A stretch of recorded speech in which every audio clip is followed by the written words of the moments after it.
They rebooted the Hardy Boys graphic novel series, and one of the changes they made was larger books. They went from 5 by 7.5 to 6 by 9. And that's good, except there are borders on 90% of the pages, and so the side borders are doubled, and the borders on top and the bottom, those were tripled in size. So even though we have bigger pages in the new graphic novels, the art feels like it's the exact same size.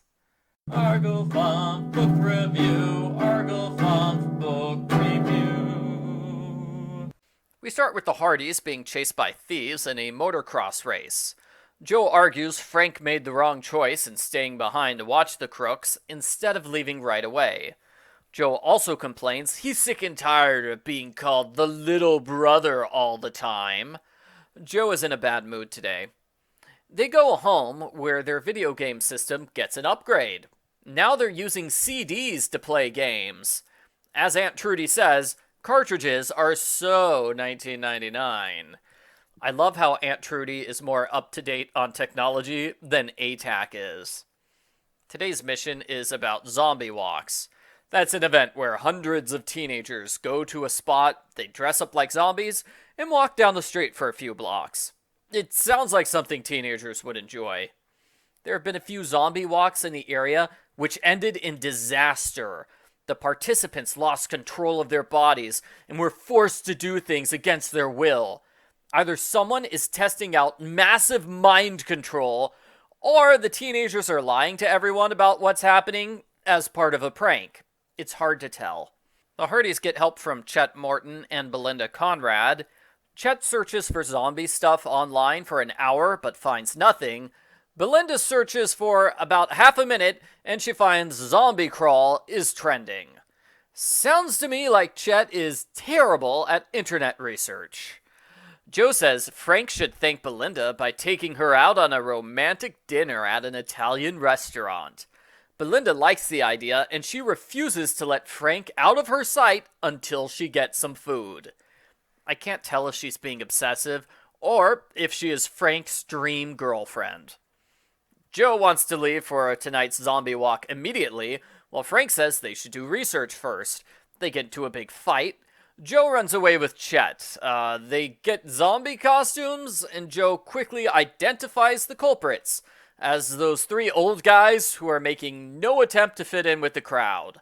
Lazy culprits. Belinda and Frank trace the hashtag back to a shy nerd named Taylor Dent. Taylor complains no one notices her, no one cares about her, so why not create a drug that eliminates people's willpower? Everyone in high school is a mindless zombie anyway. Taylor is shot and killed before she can say who she sold the drug to. Taylor's mind control drug is a cream. It was mixed in with the zombie makeup so the culprits can control this giant group of teenagers. They order the zombies to attack museum guards as a distraction so they can rob the place. Zombie Joe feels like his head is on fire, so he purposely crashes into a fountain. The cream washes off and he returns to normal. Frank sees water is a good way to stop the zombies, so he purposely sets off the fire alarm sprinklers and saves everyone. It turns out Taylor and the three culprits were all lackeys, taking orders from an unknown criminal mastermind in River Heights. The Hardys yell at each other about what happened during the case, and I'm sorry, Joe, but Frank was the one who solved the case. Your only contribution was falling into the culprit's trap and then falling into a fountain. The end. Post-book follow-up. This is a good book. It's way better than anything in the last Hardy Boys graphic novel series. I liked how the throwaway mystery at the start of the book wasn't a throwaway mystery. It was actually relevant to the plot. It introduces the idea that the Hardys are fighting each other. I also like how Frank talked to Taylor for a little bit before she was killed. So the previous series liked to throw a dead body in the middle of a book as an easy way of making things dramatic. The drama works far better when we know the victim before they're killed. And obviously it's far more dramatic to kill someone when they're in the middle of a big confession. Chet and Belinda were both good. I would argue Belinda was better here.